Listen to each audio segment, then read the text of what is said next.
porque Apocalipse 4 e 5 não poderiam estar divididos. É a mesma visão que João teve naquele momento que João foi arrebatado desse plano físico, mentalmente, espiritualmente. Foi quanticamente que ele foi levado para os mundos superiores, que nós vimos que ele passou por um portal quântico e ele começou a ter as revelações sobre o que vai acontecer no futuro, que para nós agora muita coisa já aconteceu. Então nessa mesma visão, ele teve a sequência entre o Apocalipse 4 e 5, a sequência da mesma visão, vendo histórias diferentes. Ele, olhando para aquele que está assentado no trono, ele não está à direita nem à esquerda, ele está assentado no trono. Então nós entendemos que há um único, não existe três, existe um que se manifesta em três formas. E aquele que estava sentado no trono, ele tinha em sua mão direita, estava um livro. Ali fala que o livro era um pergaminho. E esse pergaminho estava selado com 7 selos. Então quando João vê, João chora. Por quê? Porque ele entende que ninguém era digno de abrir esses selos, de desenrolar o pergaminho. Nós vimos em Provérbios de Aquil que desenrolar o pergaminho é evolução, é a evolução da consciência. Então, João vê que ninguém conseguiria evoluir a sua consciência, mas que existia alguém que poderia fazer isso, mas João não sabia até esse momento. Então, João começa a chorar.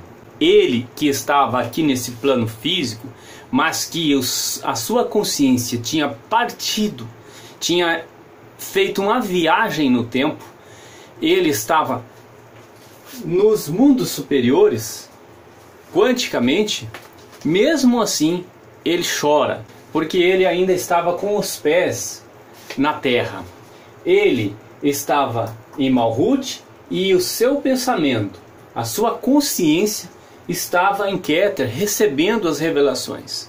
Então, ele ainda tinha energias que seguravam ele aqui e ele chorou, porque ele viu que ninguém era capaz de evoluir, mas sabia que era necessário que a humanidade seguisse em evolução. Então João chora. Porém, dos 24 anciões, um deles fala para João. Um deles diz para João: não chores, porque há um que é digno de abrir os selos, de retirar o véu. Ele é o Cristo. Aqui João tem essa revelação de um dos 4 anciões. Os anciões representam aqueles que venceram. Foi passado essa revelação que ele pode confiar que existe alguém que é digno de abrir esses selos. Quando João fica sabendo dessa revelação, então ele vê aquele que estava no trono de pé, parecido com o cordeiro que foi morto, e esse tinha 7 chifres e 7 olhos. Chifres representa domínio, representa poder, representa o controle do reinado. E Jesus tem o poder, o controle sobre todas as sefirotes. Essa representação é que Jesus tem o controle do reinado da vida dessas pessoas. Essas revelações que ele teve, João teve, nos mostram que as pessoas têm essas qualidades dentro dela, nós temos essa qualidade, e que Jesus é quem reina sobre nós, e nós temos que o aceitar para que o teu sangue, na verdade a expiação, o ato de amor dele por nós, tenha efeito para nós. Então quando João vê, recebe essas revelações e 3 canções. Vai falar de nação, e de idiomas. Vai dizer que é digno porque ele venceu e porque ele morreu. E ele é digno de quê? Ele é digno de poder. Quando nós falamos poder, são 7 qualidades aqui. Nós estamos falando de Keter. O poder que ele tem, ele é digno dele. Riqueza, que nós estamos falando de Netzer, que é a vitória. Sabedoria, quando está falando de sabedoria, está falando de Rockman. Também de força. Força é Gevurah. Força representa a resistência.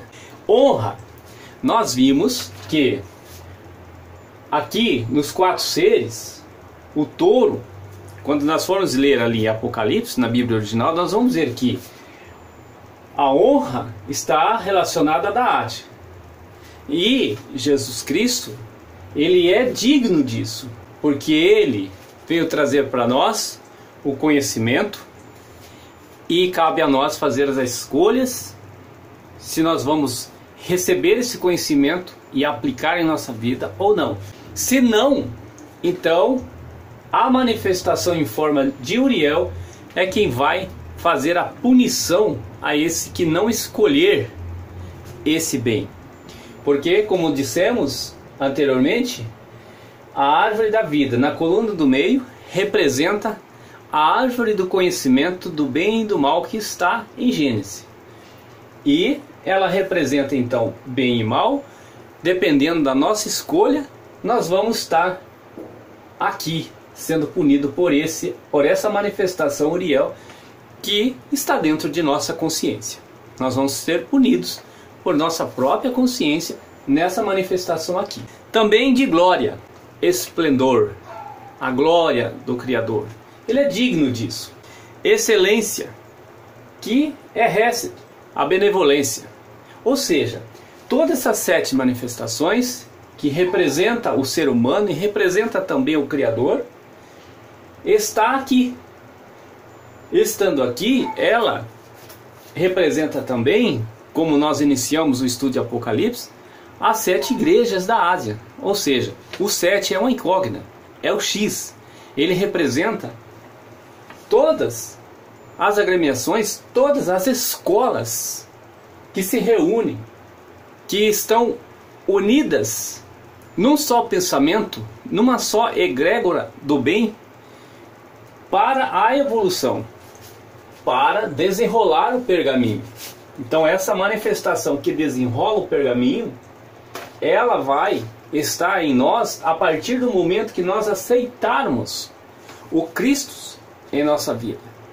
Então esse Messias, que é o Mashiach, que vai estar impregnado em nós, vai nos deixar em estado de Mashiach. E nós vamos estar então tendo a força, a sabedoria para desenrolar esse pergaminho. E Jesus, ele é o Cordeiro, ele é aquele que tem o poder, ele é digno porque ele morreu, e ele é o Amém, é a verdade absoluta. Essa manifestação aqui do Criador em forma do Messias, o Mashiach, é a maior manifestação. Ele andou em nosso meio e ele está em nós. Dentro de nós existe uma escolha, um livre-arbítrio, e nós podemos fazer a escolha de querer Keter ou querer Malhut. Lembrando que Malhut é o nosso desejo de receber para si, e Keter é o nosso desejo de receber para doar. E é isso que Jesus veio nos ensinar. Ele veio nos ensinar que nós devemos amar o próximo, porque o Criador está no próximo. Através dele, que está em nós, é possível desenrolar o pergaminho e evoluirmos. Através do nosso esforço, Gevurah, através de estudos, conhecimento, que nós vamos buscar aqui a sabedoria. Aí nós vamos ter então o conhecimento e entender, aqui em Binah, entender sobre o Criador, sobre as manifestações dele.